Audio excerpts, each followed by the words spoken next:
Tout le plaisir est pour moi de vous retrouver pour une nouvelle session informative sur la télévision Maranatha Bénin. Mesdames et messieurs, bonsoir et bienvenue dans ce journal dont voici les titres. Difficile aujourd'hui de parcourir le Bénin sans constater l'ampleur de la transformation des axes routiers autrefois dégradés aux grandes artères désormais fluides et éclairées, des espaces publics longtemps abandonnés aux sites modernisés et embellis. Le pays affiche progressivement un nouveau visage. Après cette étape du Tour, en ce qui concerne le Tour cycliste du Bénin, notamment le 21e Tour, le peloton avait rendez-vous à Cotonou ce dimanche 3 mai pour le traditionnel Grand Prix de Cotonou. Oscar Schempp remporte ce 21e Tour du Bénin. Et puis à Madagascar, les célébrations de la Semaine de l'Europe qui démarre ce 5 mai sont l'occasion pour l'Union européenne de rappeler son rôle sur la grande île et son statut de plus grand bailleur du pays. Félicité Botton nous en dira plus dans la page inter de ce journal. L'Éternel restaure mon âme, il me conduit dans les sentiers de la justice à cause de son nom. Psaume 23, verset 3, toutes et à tous à nouveau. Bonsoir et bienvenue de nouveau dans ce journal. Difficile aujourd'hui de parcourir le Bénin sans constater l'ampleur de la transformation des axes routiers autrefois dégradés aux grandes artères désormais fluides et éclairées, des espaces publics longtemps abandonnés aux sites modernisés et embellis. Le pays affiche désormais progressivement un nouveau visage. Bitumage, pavage, assainissement, dédoublement des voies, réorganisation urbaine d'une ville à une autre, d'un département à l'autre. Les chantiers redessinent un nouveau territoire national. Suivez plutôt. Le changement saute aux yeux, là où dominait poussière nid de poule et embouteillage interminable, s'étendent désormais des routes plus larges, plus praticables et mieux structurées. Du littoral aux communes de l'intérieur, le réseau routier béninois connaît une montée en puissance sans précédent. Entre 2016 et 2024, plus de 2000 km de routes ont été aménagées et bitumées, ouvrant la voie à une meilleure connectivité entre les zones urbaines, agricoles et commerciales du pays. Sur les axes stratégiques, les travaux se poursuivent avec intensité. Dans les grandes agglomérations, la métamorphose des espaces saute également au regard. Boulevards redessinés, trottoirs pavés, caniveaux aménagés, terre-plein embellis, éclairage public renforcé, les centres urbains changent progressivement de silhouette. La route des pêches en est l'un des symboles les plus éloquents. Ce axe touristique majeur fait désormais l'objet d'un encadrement urbanistique strict destiné à harmoniser les constructions, préserver le paysage et faire de cette façade côtière un véritable espace moderne de référence. Un pays qui organise ses espaces, un pays qui réhabilite son image, un pays qui prépare ses villes et ses routes aux exigences de demain, cette métamorphose progressive traduit une volonté claire, faire de l'infrastructure un levier direct du développement, d'attractivité et de compétitivité nationale.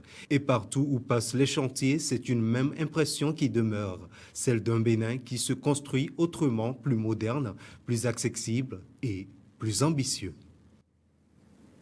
Chaque 3 mai, ils sont sortis de leurs différentes rédactions. Eux, ce sont les professionnels des médias appelés par la Haute Autorité de l'Audiovisuel et de la Communication HAC pour une commémoration de cette journée internationale de la liberté de la presse.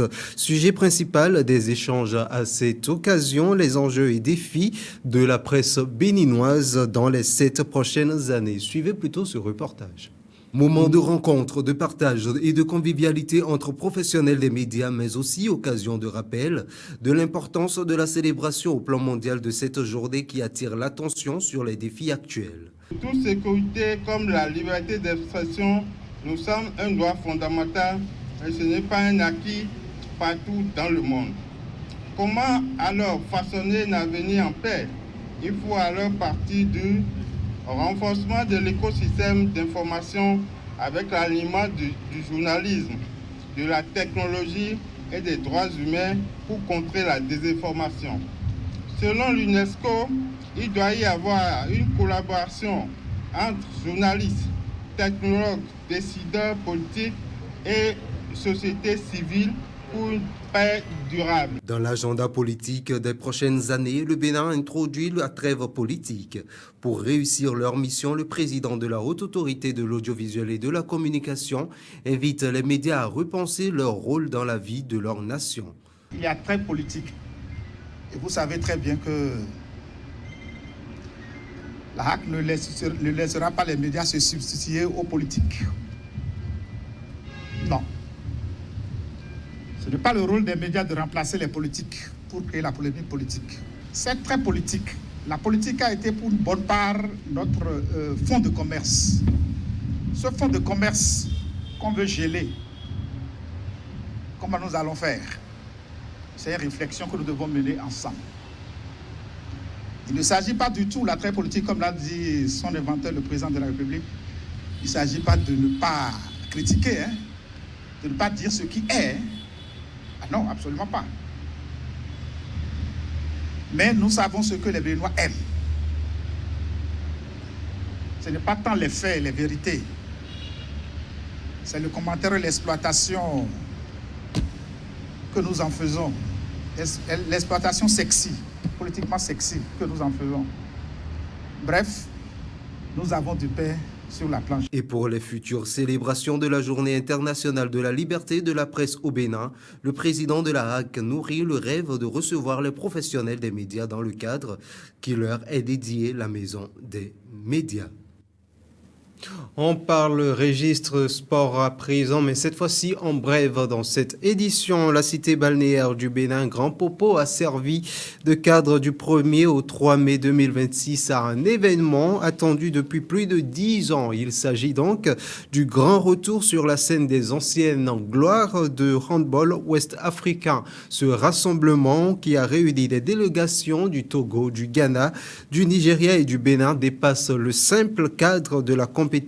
Il s'agit d'une véritable refondation pour une organisation née dans les années 1990, mais dont la dynamique s'était essoufflée au fil du temps. Dès le coup d'envoi les activités, le préfet du Mono, bienvenu Milohin, a souligné la portée symbolique de ces retrouvailles dans la cité balnéaire. Le représentant du chef de l'État, quant à lui, a insisté sur la nécessité de pérenniser cette plateforme d'échange. L'enjeu majeur de ce rendez-vous réside dans la levée des barrières linguistiques et administratives qui ont été longtemps mises en retrait sur l'ère de jeu. Les anciens internationaux ont prouvé, j'allais dire, donc, que les réflexes demeurent, même si l'intensité a laissé place aux franche camaraderie. On reste toujours en sport cette fois-ci pour parler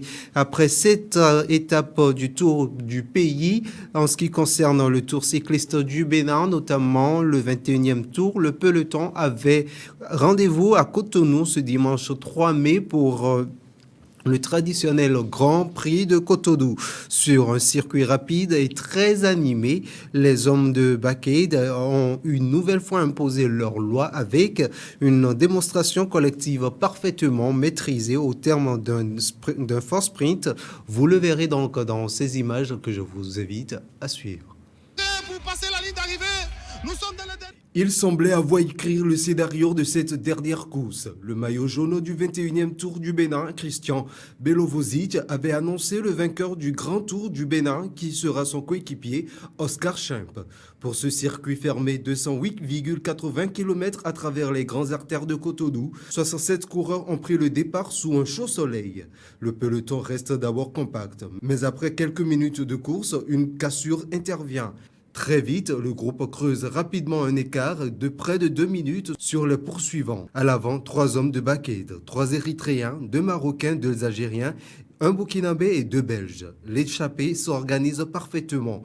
Le premier sprint intermédiaire au kilomètre 40 revient au Marocain M. Rouini Salaheddine devant. Le rythme ne baisse pas. Les échappés roulent à plus de 45 km/h de moyenne. Le second sprint intermédiaire est remporté par un coureur algérien tandis que l'écart dépasse désormais les 3 minutes. La victoire finale s'est jouée entre les hommes de tête. À 8 km de l'arrivée, l'Érythréen Mulligata Yeffiet place une accélération, mais Oscar Schemp saute. Immédiatement dans sa course derrière Christian Belovozic, contrôle parfaitement le reste du groupe et protège les intérêts de son coéquipier. Dans le sprint final, Oscar Schemp libère toute sa puissance et le coureur de Bikeaid s'impose en 2h20 et 7 secondes avec une vitesse moyenne de 46 km/h. L'Érythréen Mulligata Yeffiet termine deuxième devant le maillot jaune Christian Belovozic. Je savais qu'avec l'équipe, j'allais le faire. L'équipe a vraiment bien travaillé. À la fin, j'ai sprinté. Grâce à lui, le tour est allé un peu partout. C'est le président Patrice Talon, grâce à qui, franchement, ce tour a grandi, grâce à qui nous avons partagé le peu de choses que nous avons au Bénin, nous l'avons partagé au monde entier. Avant ce Grand Prix de Cotonou, place au prix de l'inclusion, une course dédiée aux personnes en mobilité réduite avec 22 paracyclistes engagés. Hommes en tricycle, athlètes en fauteuil roulant et dames paracyclistes sur une distance de 4,8 km. Ils ont aussi offert un beau spectacle au public de Cotonou. On va à l'international à présent avec Nadi Banda affirmant que Laurent Gbagbo incarne à lui seul la gauche ivoirienne malgré ses divisions actuelles. À Madagascar, l'Union européenne défend son rôle de principal partenaire face au rapprochement du pays avec la Russie. Hormuz, Iran met en garde les États-Unis au milieu des fortes tensions militaires. La compilation, c'est avec Félicité Boton. Dans une tribune publiée à l'occasion de la célébration du multipartisme en Côte d'Ivoire, Nadiani Nadi Bamba estime que la gauche ivoirienne reste profondément marquée par ses divisions. Elle cite notamment les différents partis issus de l'ancien Front populaire ivoirien comme le PPACI, le FPI, le MGC et le COGEP, qu'elle présente comme le reflet d'un effritement davantage émotionnel qu'idéologique.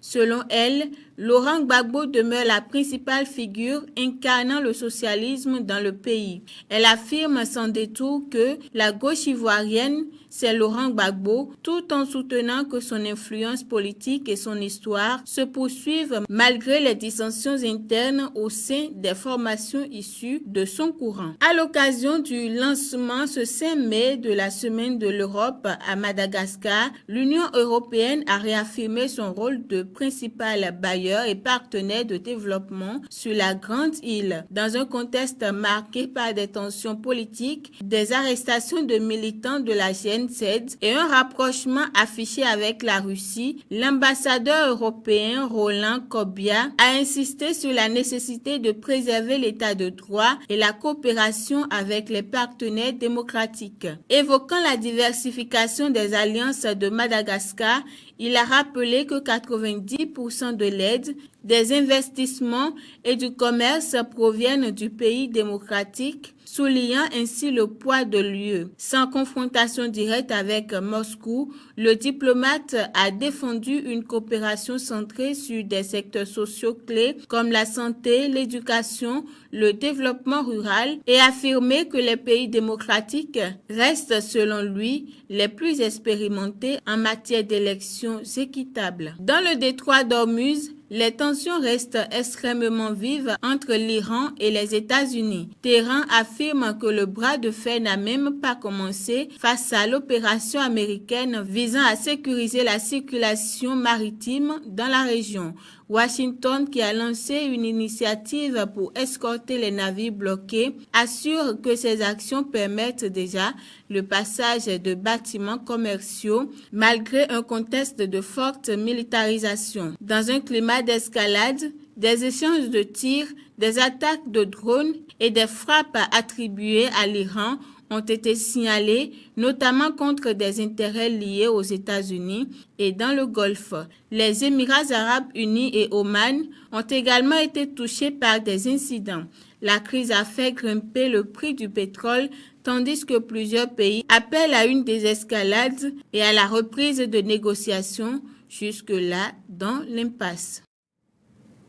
C'est donc la fin de l'actualité nationale et internationale sur la télévision Maranatha Bénin, mesdames et messieurs. Merci de nous avoir suivis. Vous le savez, vous retrouvez l'intégralité de toutes nos éditions en langue et comme en français, donc sur nos canaux digitaux YouTube, Facebook, TikTok, Instagram et X. N'oubliez pas votre programme d'enseignement à 20h et votre film également à 21h. Tout ça sur la télévision Maranatha Bénin. Portez-vous bien, bonsoir chez vous et que Dieu vous bénisse.